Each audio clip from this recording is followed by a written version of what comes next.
Rhianwen Griffiths ydw i a dwi'n uwchdarlithydd yma yn Mhrifysgol Met Caerdydd, yn uwchdarlithydd ar y cwrs tar uwchradd yn benodol a hefyd ar y cwrs BA gyda SAC. Mae 'na gymaint o drafod wedi bod yn does ynghylch yr her sydd ganddo ni i recriwtio pobl ifanc i fyd addysgu erbyn hyn. Felly be benderfynon ni wneud llynedd oedd peilot oedd o i ganolbwyntio'n benodol y llynedd ar denu pobl ifanc blwyddyn 12 a 2010 i glywed gan arbenigwyr yn i'm haes ynghylch rhinweddau addysgu fel gyrfa.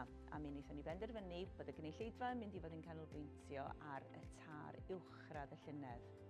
Erbyn eleni oherwydd ceisiadau gan y sector gynradd, mi eithon ni'n ymlaen eleni mwyn i hangu'r arlwy ac mi oedd ganddo ni athrawon o'r sector cynradd ac uwchradd yn siarad ynghyd y myfyrwyr tar oedd wedi bod ar y cyrsiau BA gyda SAC, tar cynradd a tar uwchradd ac fe gawson ni ymateb cadarnhaol iawn.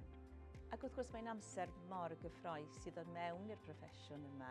Mae ganddo ni gwricwlwm newydd yma yng Nghymru, mae ganddo ni sialens aruthrol i gael mwy o siaradwyr y Gymraeg ac mae ganddo ni mwy a mwy o ysgolion yma yn cael eu codi ac yn cael eu adeiladu yma yn yr ardal hon ac yn ddaearyddol ar hyd Cymru.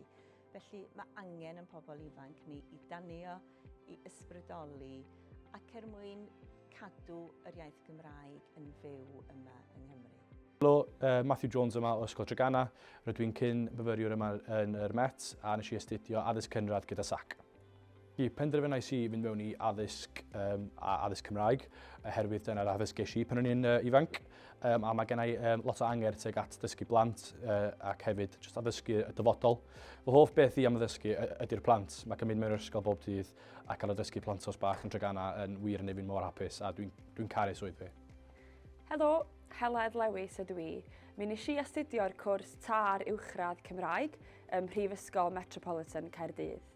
A bellach, dwi yn athrawes Gymraeg yn Ysgol Gymraeg Bro Morgannwg. Felly, ers o'n i yn yr ysgol gynradd, mi o'n i wedi rhoi fy mryd ar fod yn athrawes. Mi nath yr athrawon gwych ges i trwy'r ysgol gynradd ag uwchradd wir fy ysbrydoli i fod eisiau gwneud yr un fath â nhw a mi ymlaen i addysgu cenedlaethau y dyfodol. Mi nes i felly dewis astudio'r cwrs tar uwchradd mwyn i fi hefyd allu dysgu'r sgiliau allweddol oedd ei hangen i gael bod ar lawr y dosbarth a gwneud fy ngwaith o ddydd i ddydd.